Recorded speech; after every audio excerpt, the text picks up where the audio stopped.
This video is for high performers who's facing burdens that they can't seem to overcome. And these burdens may help them more in their career and their personal life. If that's you, this video is for you. Now, these tips I'm going to give you are things I face personally, and I'm going to provide you tips that you can use in order to overcome these burdens and maybe perform at a higher level than you were before. Let's get into it. That first one is imposter syndrome. When was the last time you ever tried to do something that you wasn't fully prepared for? Whether it could be stepping into leadership position, whether it could be you trying a new activity, anything, right? I know for me personally, the first time I did that was when I became a drill instructor. A drill instructor is essentially something that all Marines, they fear and they respect. Well, they may not fear it much, but they respect it because the grind and what it takes to be a drill instructor is a long and arduous thing to do. And not too many people go towards that route. But it was always something that I wanted to do. And when you first start off as a drill instructor, you try to become an image of what a drill instructor seems like to you. You try to base that image based on who your drill instructors were in the past, based on who somebody else was in the past, not based on your current self. But the key to being a great drill instructor is the fact of this one phrase: you are what makes a drill instructor, right? And that's what many people don't understand. Whether it could be you taking that time to go in a leadership position that someone is over you was doing before, whether it could be you be taking over a spot or taking over a position of authority in a group or in an organization, or just replacing somebody, or it could be you doing an activity that you see somebody else do, all right? I want you to understand that just be yourself. Don't try to be somebody that you're not. Don't try to portray an image that does not correlate with who you are now. Because if you do that, that would put you farther and farther away to who you should actually be, and put you farther away to who you're trying to become overall, right? Now, for me, a way that I overcame that feeling of being an imposter, because I stepped into a position that had a big name for itself. It's been known for being tough. It's known for being the most disciplined part of the Marine Corps in general, maybe even the whole world, right?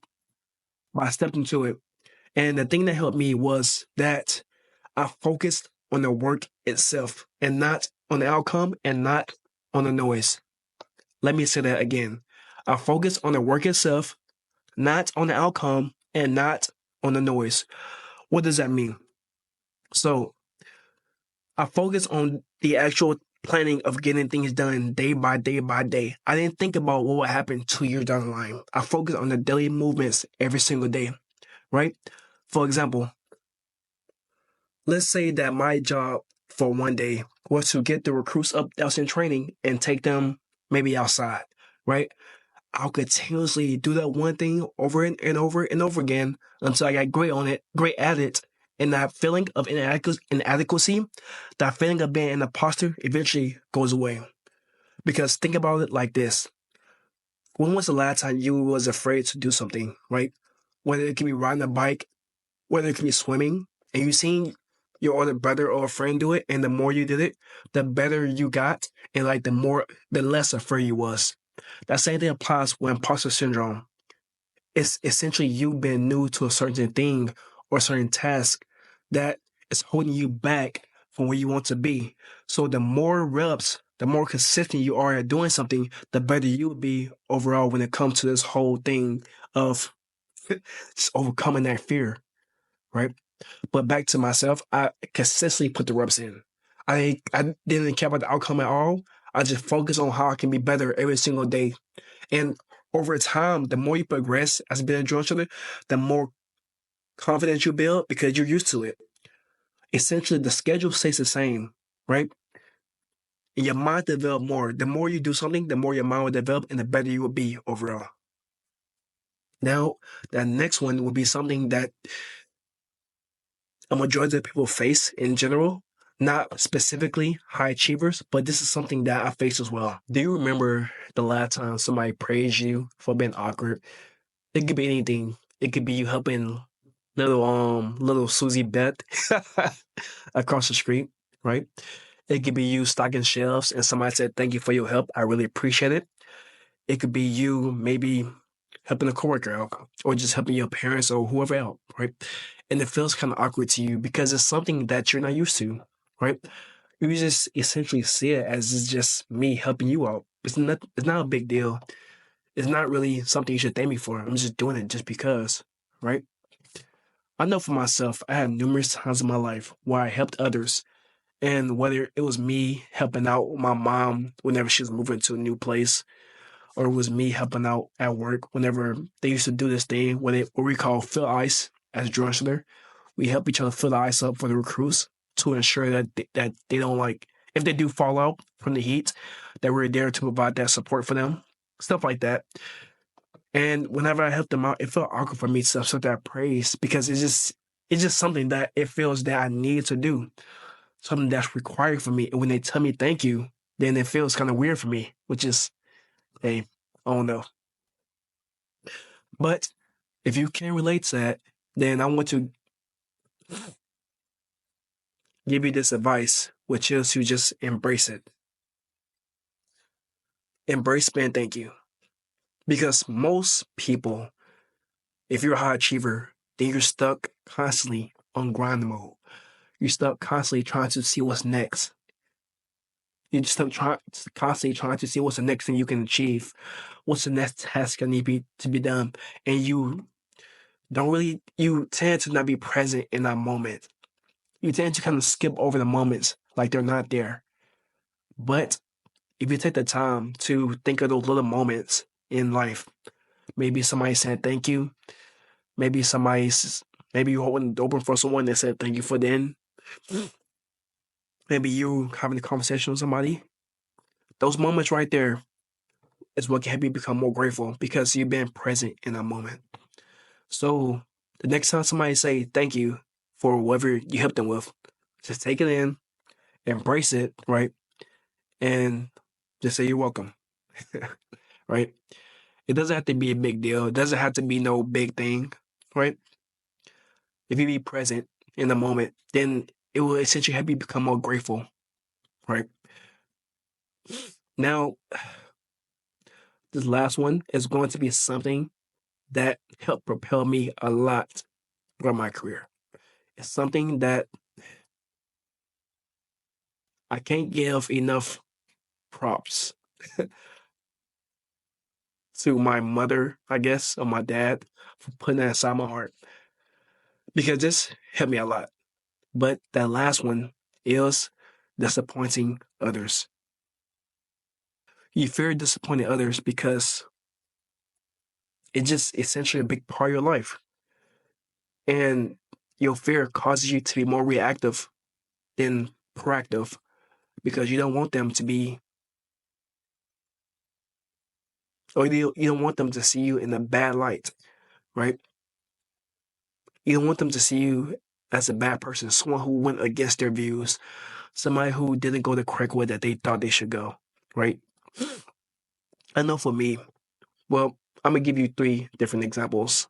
When I first joined the Marine Corps, my fear of failure, my fear of disappointing my parents, my grandparents, my brother, everybody, if I joined the Marine Corps and I failed and went back home, oh my God. I can't do it. Like just that feeling itself right now still hits me. And I've been there for eight years and 11 months now. That feeling still hits me now. If I failed in boot camp and I got sent home after it was something that I trained for, long hours, many days, many years, it would hurt me really, very bad, right? But what I did, I used that fuel that they gave me, that fuel belief that they gave me, I use that to my energy. I use that to help myself become better, to help myself grow, right? The second one was when I went to Bridgeport for cold weather training. And if you went to Bridgeport for cold weather training and you climb up those cold mountains with the freaking ice picks and the sled on your back, then you know exactly what I mean. Let me tell you a story. I remember going up this hill, right? Step by step by step, looking down, and I looked behind me. There was nothing behind me except like a slinky effect.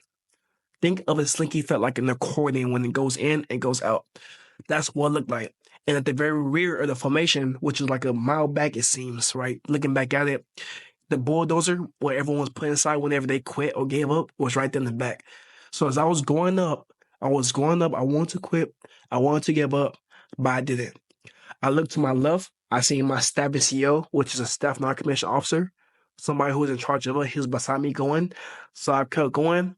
I looked up, I seen my Junior Marine who I came with in front of me. I said, ain't no way. That ain't gonna be me. So I tried to catch up to him, and I kept going, and I kept going. And when we got to the top, boom, we hit that break moment. We sat down for a break, right? But that fear of just quitting itself when I was there, because we went up like 5 mountains. I think like 3 or 5 mountains, if I remember correctly. That shit sucked. But that fear if I quit, that fear if I went back to my freaking unit and people said, Prim, what happened? I said, oh, I just quit because I couldn't do it. Just think about that for a moment. I quit because I couldn't do it.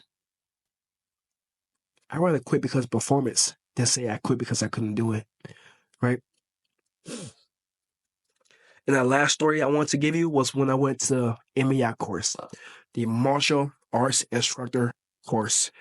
If you're a Marine or if you're a civilian, either way, and you know some type of martial arts, then martial arts instructor course is intense. Let me tell you. So, oh my goodness, man, it was a slave fest. By slave fest, meaning it was physically tough every single day.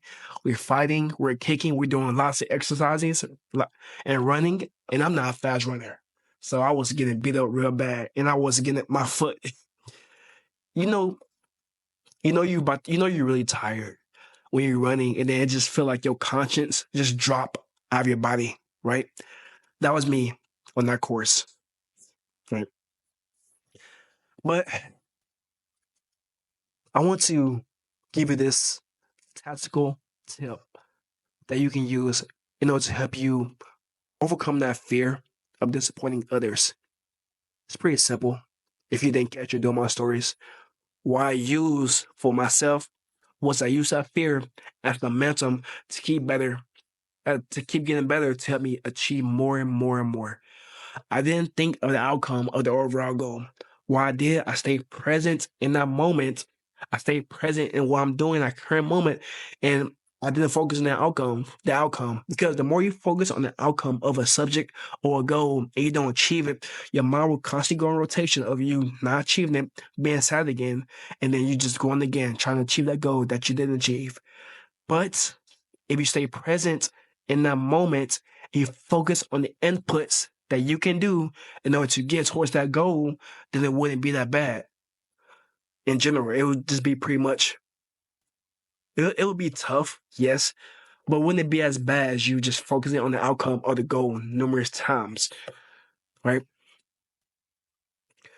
Another thing you can do is, instead of focusing on that outcome, focus on the belief that they gave you, the belief that they believe that you can do when they assign you to that goal or that task, the belief that they knew that you could complete it. Focus on that. Use that to your advantage. And I'm pretty sure, I'm 99% sure, that will give you all the momentum you need to go even more than what you need to. And if you have kids, think about what your kids will think of you when you get older.